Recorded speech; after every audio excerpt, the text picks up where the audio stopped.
Olá! Hoje a gente vai mergulhar em um dos momentos mais decisivos e, olha, mais cheios de contradição da história do Brasil: a Guerra do Paraguai. Um conflito que, por mais incrível que pareça, ajudou a moldar a identidade do nosso país como a gente conhece hoje. Então, vamos lá.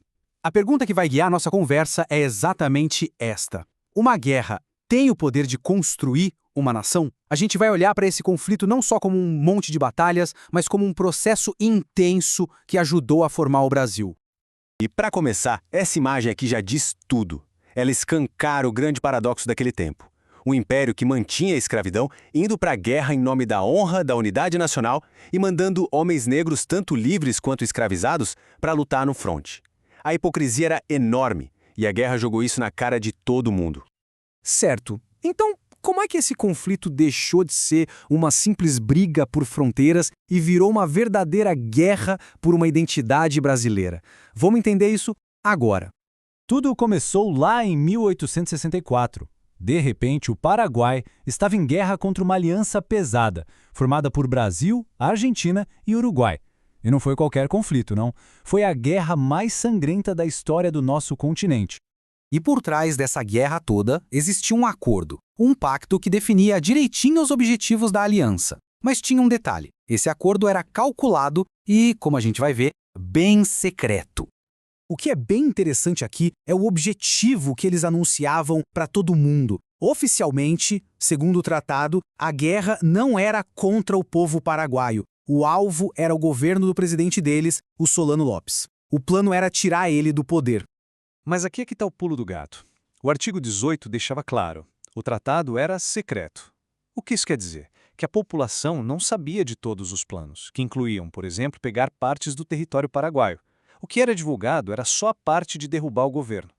Bom, com a guerra declarada, o Brasil se viu com um problemão nas mãos. Precisava de gente para lutar, e muita gente. É aqui que a história começa a virar, e o esforço de guerra se transforma num projeto nacional de verdade.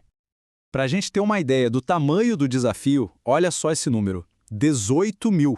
Era só isso que o exército brasileiro tinha de soldados, e ainda por cima espalhados por um país gigantesco. Enquanto isso, o Paraguai tinha mais de 60 mil homens prontos para a batalha. O Brasil estava totalmente despreparado.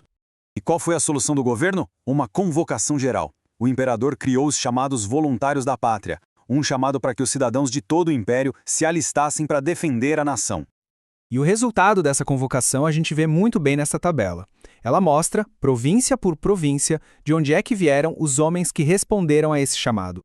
E é aqui que a gente começa a ver nascer um sentimento de nação. Se a gente olhar os dados, percebe que não foram só as províncias do sul que mandaram gente. A Bahia foi a segunda que mais contribuiu, Pernambuco, Maranhão, vieram homens de todos os cantos do Império. Pela primeira vez, essa gente toda estava unida por uma causa, compartilhando um senso de identidade brasileira.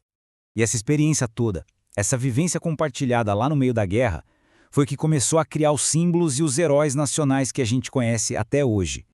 Nomes como Caxias, Osório, Sampaio, eles se tornaram verdadeiras lendas. Foram elevados à condição de heróis nacionais, sabe? E as histórias deles passaram a definir o que era ser um patriota brasileiro. A arte também teve um papel fundamental nisso. Pinturas como esta aqui ajudaram a criar toda uma mitologia heróica em torno da guerra, reforçando aquela ideia de uma luta gloriosa pela nação e gravando esses momentos na memória de todo mundo.